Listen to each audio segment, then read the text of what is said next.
Jérôme oui, donc Jérôme Daragon, qui n'est pas ergonome, mais intéressé par l'ergonomie, qui est sur les projets innovants à l'intérieur de cette filière, qui est extrêmement variée et qui est basée ici à Lyon. Alors effectivement, proximité de la chaussure et de la maroquinerie aide. Alors, vous, Jérôme, peut-être vous pouvez dire deux mots sur vous et puis après sur votre...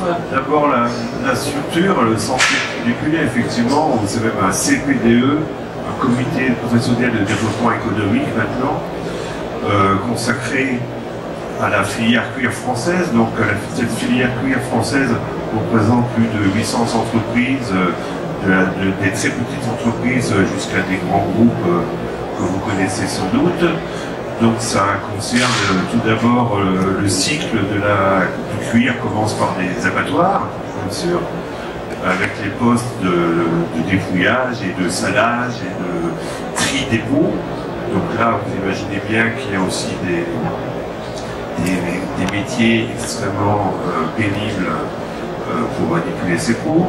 C'est visuel sur la gauche, là où on a les alors, oui, vous voyez, c'est ces piles de peaux brutes qui sont empilés à la main. Après, nous avons les négociants en peau brute aussi qui les manipulent. Et ensuite, bien sûr, toute la filière tannerie, mégisserie.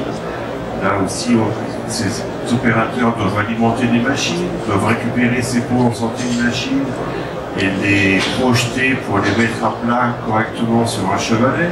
Donc là, il y a des postures avec les bras en l'air, vous le voyez peut-être. Et ensuite, le travail est tout aussi pénible, mais de différentes manières, dans les industries de transformation du cuir, que sont les fabricants de chaussures, les maroquineries, les selliers et les gantiers. Voilà l'ensemble de la filière. Donc un grand nombre de cas particuliers à traiter. Finalement, à titre de consommateur, on est tous dans la cible. Alors, les femmes, on a nos sacs et tout, mais il y a les chaussures, enfin bref, le cuir est finalement partout. Et d'après ce que je comprends aussi, vous êtes aussi sur, je vais dire, sur les nouveaux cuirs, c'est-à-dire les cuirs végétaux, les cuirs, je sais pas comment ils sont, non pas. Alors, attendez, je sens que je vais me faire engueuler. Oui, parce que parler de cuir végétal, c'est un... Mais ça sur votre site officiellement. C'est un non-sens, mais bon, effectivement, là, il y a des problèmes de vocabulaire. On ne va pas aller sur ce sujet-là. Juste pour, en ce qui me concerne, moi j'ai intégré le centre technique il y a de nombreuses années, plus de 30 ans maintenant. J'ai été embauché en tant qu'automaticien et mécanicien. Et à l'époque, dans les années 80-90, on rêvait d'automatiser, de robotiser de nombreuses tâches. Maintenant, on y revient encore, mais on a un peu déchanté quand même. Et j'ai été sollicité il y a une quinzaine d'années par un maroquinier sur une problématique, sur une opération de filetage qui était particulièrement contraignant pour les opérateurs. Et j'ai donc travaillé sur un système d'assistance au travail manuel. Je préfère employer ce mot-là que l'exosquelette, donc ça se rejoint. Donc j'ai travaillé sur ce sujet-là et petit à petit, on nous a demandé de travailler également sur la dernière diapositive, si vous pouvez la présenter. Voilà. Sur un système, justement, sur les problèmes de piquage qu'on retrouve en chaussures et en maroquinerie. Et on a été amené donc à développer un système de soutien des bras qui permet de compenser le poids des bras des opérateurs, parce qu'on ne trouvait pas de système dans le commerce qui était assez souple pour être utilisé. Et ça, c'était à quel moment? Alors c'était en 2015, on a dû commencer à le déployer. Auparavant, on avait testé les bras Edero, pour ceux qui connaissent. C'était un système qui a été développé au départ pour les personnes handicapées. C'est dans ce domaine-là que j'avais fait des recherches dans un premier temps.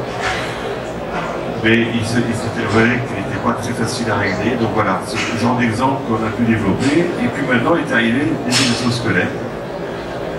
Et là, j'ai... Et donc voilà Zoro qui est au bout. Donc 2 minutes et après vous lui passez à Vous lui passez le euros, c'est peu de moi. Hein. Voilà. Donc effectivement, après on a vu arriver les exosquelettes. Donc nous avons une démarche un peu particulière. On achète un exosquelette et après on les propose en prêt à nos entreprises membres. Des prêts qui peuvent durer 15 jours, 1 mois, voire 2 mois, si c'est nécessaire, qui puissent quand même, pour que plusieurs opérateurs puissent les tester et vérifier si effectivement ils sont aptes, si ça leur convient, c'est surtout la première question qu'on se pose bien sûr, est-ce que ça les soulage? Donc par expérience, déjà on va commencer si j'ai un peu quelques temps. Il faut d'abord identifier des opérateurs qui ont déjà des douleurs. C'est eux qui vont être les plus à même de supporter les contraintes du système qu'on va leur proposer et qui vont surtout se rendre compte le plus rapidement si ça les soulage ou pas. Et après, le deuxième intérêt qu'il peut y avoir aussi, qu'il faut mettre en avant, c'est la fatigue. Ce type d'équipement permet de diminuer la fatigue, voire l'opérateur est beaucoup moins fatigué à la fin de sa journée, donc il va pouvoir travailler de manière plus efficace et plus constante surtout. Mais il faut du temps. C'est pour ça qu'on propose aux opérateurs de faire des prêts de longue durée. Donc vous servez, si je me mets, vous expérimentez, vous tentez, et puis vous aidez finalement au choix avec ces 2 critères en tête. D'un certain côté, c'est de donner envie et de regarder quel sera le canal, ça c'est vraiment une question qui peut se poser, et quel va être le canal le plus efficace d'un certain côté. Est-ce qu'on prend finalement ceux qui ont déjà mal, est-ce qu'on fait de la prévention très en amont, enfin c'est toutes les questions qu'on pose.